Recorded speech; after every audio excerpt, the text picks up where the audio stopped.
Hey guys, I came across this apparel when I was over in Montreal, and I thought you guys might like it. Came across a small outfit that was doing a whole bunch of these shirts, pants, sweatshirts, and even hats. Okay, I'll put the location below, but if you can help them out, that'd be awesome. All right. All right, guys.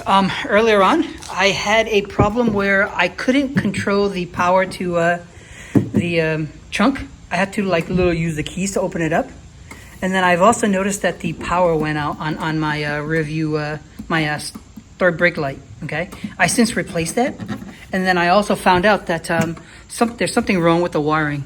At first, I looked underneath here, like we always do, right?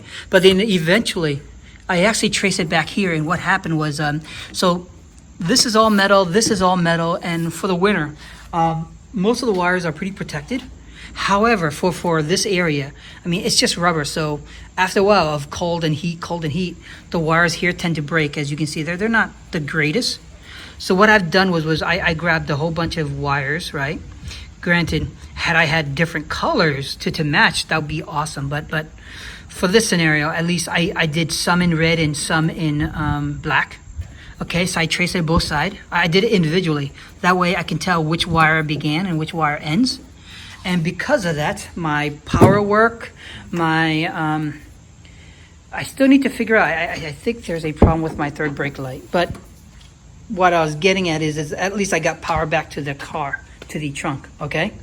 Now, if you guys hit a problem where you got a trunk latch problem, check there. Because I didn't anticipate having this problem, but at least now I know, and now I'm sharing with you guys. And to put it back, guys, all you have to do is just snake it back through to the plastic stopper on each side, and you're good. All right?